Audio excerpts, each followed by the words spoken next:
Basta parang yun yung nag-aano sa akin, nagpapakalma. Parang yun yung parang nagiging okay ako. So parang magbibilang ako ng asin, bibilangin ko siya isa-isa. Pero mabilis din ako mapikon pag ayoko na, ganyan. Tapos minsan guys, meron pang time, no? Pumunta ako ng coffee shop. Tapos uminom ako ng parang mocha. Tapos binibilang ko kung ilang lunok yung ginagawa ko. Tapos ilabahan ko kung ilang lunok. Tapos pag nakalimutan ko yung linunok ko, isusuka ko ulit. Tapos bibilangin ko siya ulit. Hindi, bibilangin ko yung lunok. Parang yung sip, bibilangin ko siya.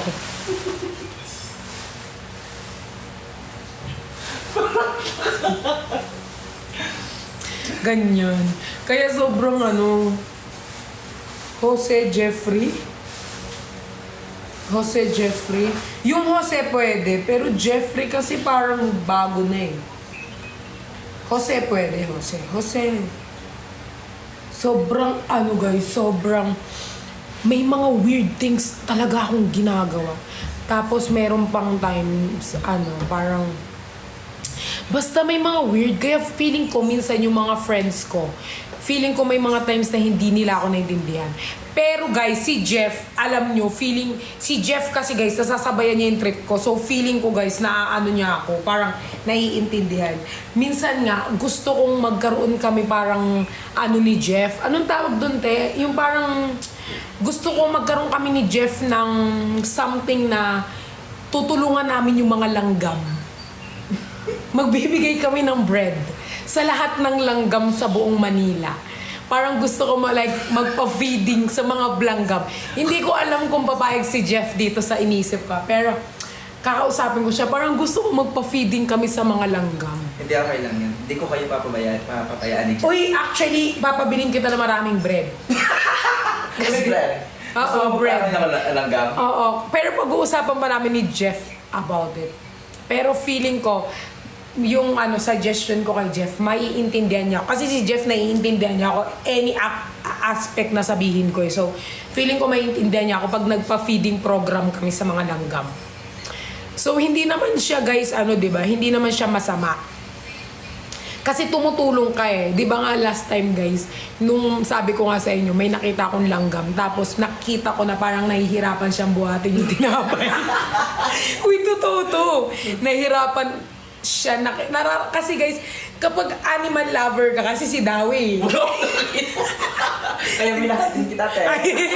Hindi kasi guys, kapag animal lover ka, hi Chan, I love you, miss you. Kapag animal lover ka, mararamdaman mo kapag yung isang hayop nahihirapan. So yung langgam, nararamdaman ko na parang nahihirapan siyang sasakupin ko ang itlog mo, Benedict. Diyan na. Joke lang din. I love you. So, parang nararamdaman ko na parang nahihirapan yung langgam. So, kinuha ko, sasakupin ko, gusto niyang magpasakop. Gusto mo ata ng baby number 2, Ben? Ay, hindi. Tapos, kinuha ko yung tinapay ng langgam. Tapos, sasakop. Ay, gusto magpasakop talaga ni Benedict. Ben, gusto mo magpasakop, Ben? Miss mo lang ako niyan eh. Akala ko, next week mo patatapon eh. Pero kanina lang to. Tapos nung kinuha ko yung tinapay ng langgam, naramdaman ko yung parang hate niya sa akin. Kasi parang gumanyan yung langgam. Bakit mo kinuha yung tinapay? Pero, the thing here, gusto ko lang makatulong. Actually guys, baka i-suggest ko rin to sa Bardagulan, not only Jeff. Pero kung hindi ako maiintindihan ng Bardagulan, feeling ko si Jeff maiintindihan ako. Pero feeling ko maiintindihan naman ako ng Team Bardagulan. Magpa-feeding sa mga langgam. Bakit na nakakatakot ka na? Hindi. Alam mo, sobra tayong makakatulong. Pag nagpa-feeding, kasi wala pa ako nakikitang ganun eh. Wala pa ako nakitang ganun, yung nagpapa-feeding sila. So, ako ang magsisimula sa mga langgam sa antique, ganyan. Ako ang magsisimula magpa-feeding sa ganyan. Actually, gusto ko na rin idama yung mga salagubang eh. Ay, alam mo ba yung salagubang? Uy, alam mo guys, salagubang is my favorite. Pero takot ako. Di ba Pero kinakain favorite mo ko yun? siya kasi sinusunulid ko yung ulo niya tapos pinalilipad ko siya ganyan. Ganyan ko siya pinalilip. Tapos nagpa-fly siya ganyan. Super saya niya mag-fly. Favorite ko ang salagubang pero I'm scared kapag nagtalon na siya. Pero favorite ko siya kapag ididikit yung susunulid mo siya tapos ginaganyan. Favorite ko siya pero hindi ko siya hinahawakan kasi nga takot ako pero gusto ko siya na linalaro. Tapos eto pa, meron pa akong kwento. Di pa tapos yung kwento ko, nagsisimula pa lang ako, Meron pa, about sa ipis. Yung bahay namin, lagi pinapasukan ng ipis. Kakapikon. May ipis, Ang mga ipis, mahal ko naman. Okay naman ako sa mga ipis. Close friend nga. Minsan nga, nagsashot kami kasama yung ipis, Oo, mahal ko ang ipis. Pero, ayaw na ayaw ko sa ipis. Yung bigla na lang lumilipad, Kidding butter. Talaga. Nung minsan, ang ipis, nakipasok na sa bahay namin, lumipad pa. Sabi ko sa kanya, ano ka, feeling mo butterfly ka? Naglipad-lipad ng ipis. Ginawa niyang butterfly, ang sarili. Sobra talaga ako napipikon pag may ipis talaga na lumilipad. Pero I love ipis. Kasi gusto ko yung palabas na, ano kasi hindi? Oggy and the Cockroach. So I love ipis. Actually, lahat naman mahal ko, kahit mga uod. Ganyan yung mga love ko na mga mga insect. Mga lamok. Minsan nga guys, kapag kunyari may lamok, tapos I'm gonna hit them. Gaganyanin.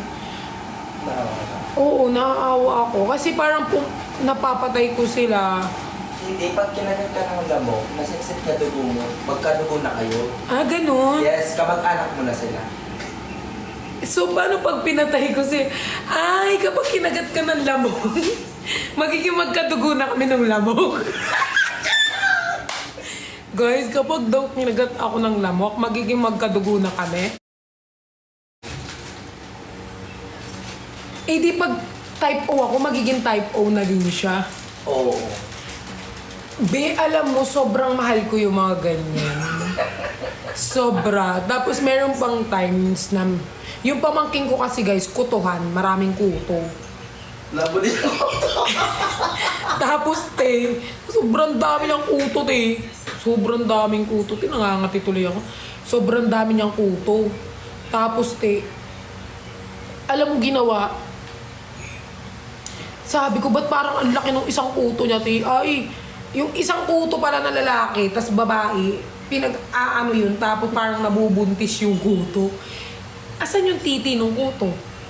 Hindi ako nakakita kasi chinek ko yung kuto guys, like meron akong chinecheck ko yung kung saan nila pinapasok yung kuto. Paano sila paano nabubuo ang mga lisa? Hindi sila makakabuo kasi sa Encantadia sila. Maghahawakan lang sila ng kamay. Ba't may Encantadia? Ang puto. Parang sa galing kay Encantadia. Imaw. Yes. Ang puto galing kay Lolo May isang Imaw. mga puto. Wala namang buhok si Lolo Imaw Meron siya. Meron. Hindi guys, kasi parang minsan Walang random mo. Hindi kasi minsan guys, may mga ganyan, may mga Guys, hindi man kayo maniwala, magbumuka siyang joke time sa inyo, pero may mga ganyan guys. Like for example, pag nag-i-sleep ako naka-headphone, biglang papatayin ko yung music ko, bigla akong iisipin, paano tinitira ng kuto ang isang kuto? Iisipin ko siya, isi-search ko siya.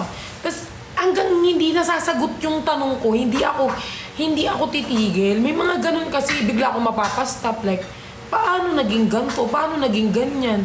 Lagi ako nag-curious sa isang bagay tapos gusto ko nasasagot siya. So pag hindi siya nasagot, parang nagkakasakit ako.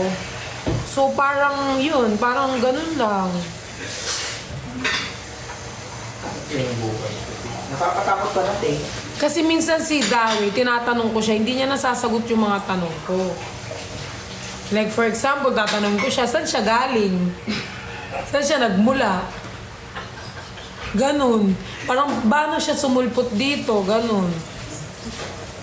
May mga ganun, pagod lang yan. Feeling ko nga.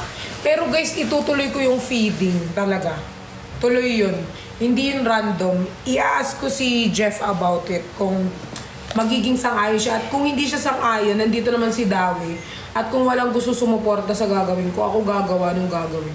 So, hanapin natin sila. Saan sila nakatira? Alamin mo ang address ng mga langgam. Magdala na lang kung antik dito para pagtulog tayo. Di ba? Tayo yung pinapakain. Wag ikaw magdala ng langgam dito. Kasi pag nag-ano sila, ang mga langgam, baka mga gat sila. Tayo ang pumunta sa mga address. At yan yung assignment mo ngayon, hanapin ang address ng mga langgam. Dapat hiwalay ang black, red. Hiwalay sila, so dapat sila.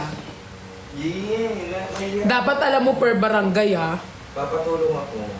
Pwede pa kami sumali sa feeding. Pwede naman po Huwag kayo. mo silang isali, baka sila... Di ba iiwan lang ba natin yung food doon, tapos sila nakukuha, or ibibigay natin isa-isa? Pila-pila sila. Uy, ini-imagine ko, feeling ko magiging successful to, guys.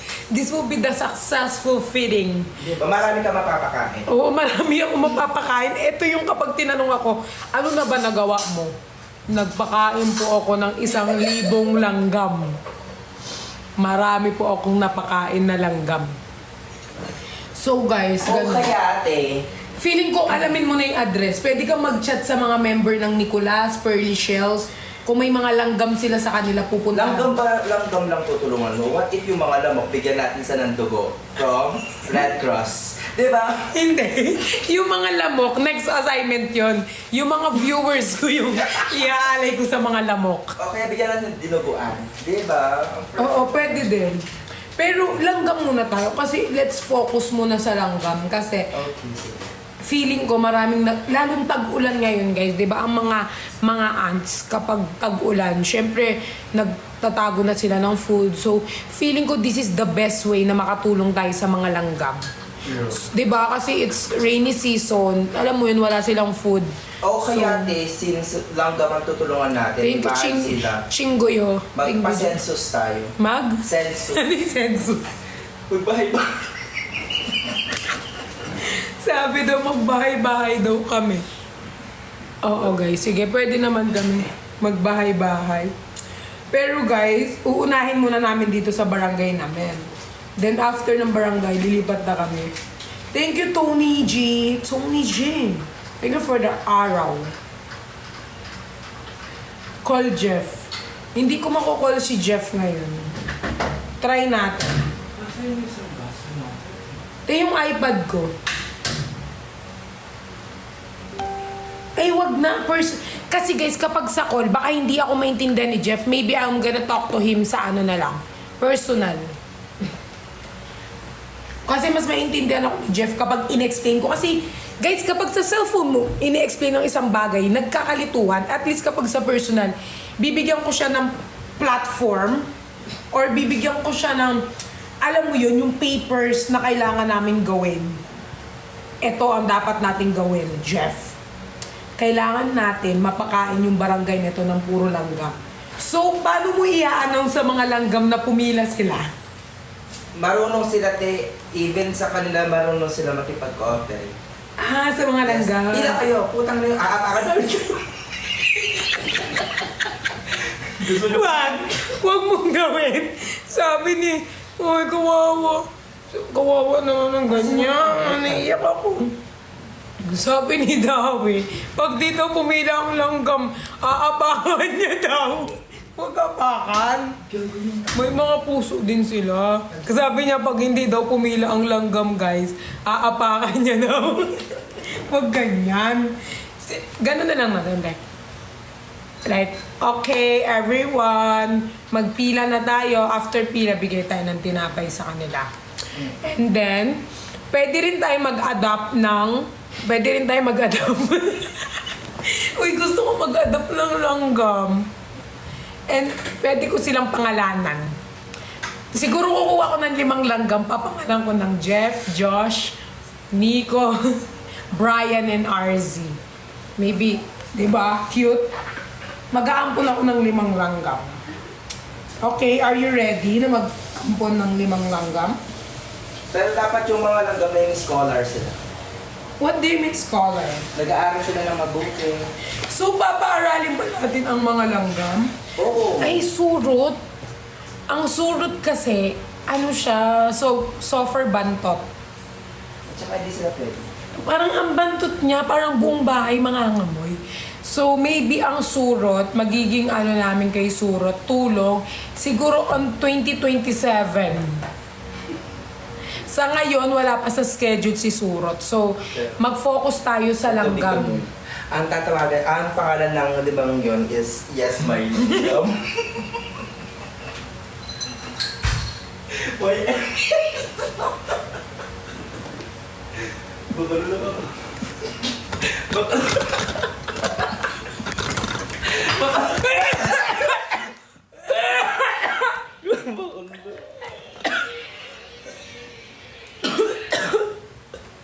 Yes My Langgam.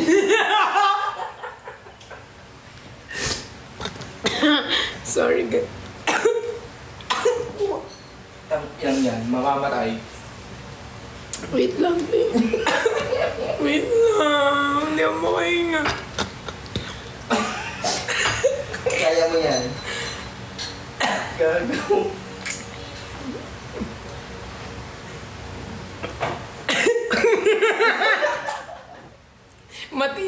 Cause of death daw langgam. Kasi mag-aampon ako ng 5 na... Mag-aampon ako guys ng 5 na langgam. Oh my God, Tim! Isang langgam na halos sa kape ko. And then, ibang pangalan daw, Yes My Langgam. Kawawa siya, Tim. Hala, bakit mo pinainit yung langgam? Kawawa naman tayo. Yes My Langgam. Yes My Langgam.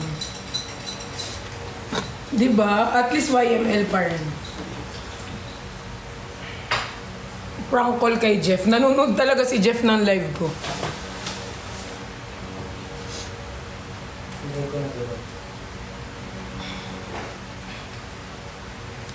Oo. Kahapon lolo, tsaka uncle siya. Ngayon langgam naman siya. Bukas surot naman. Ay, huwag kayong mag-prank-prank ng ganyan. Sinisave ko nga yung prank-prank na yun sa vlog ko eh. Sobrang natawa dun kasi eh.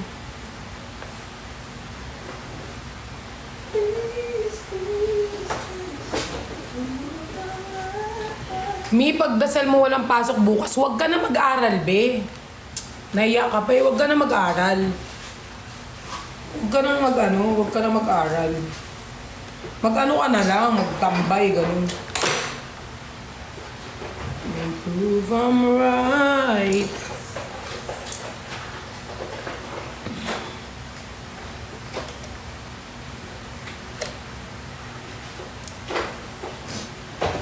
Yes, May Langgam. Sinong leader? Si Dawe.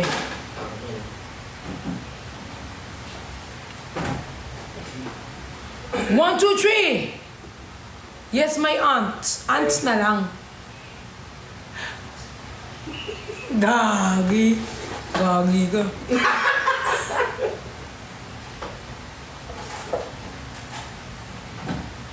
Sakit ng tiyan ko kakatawa. Tanggalin mo ang tiyan mo.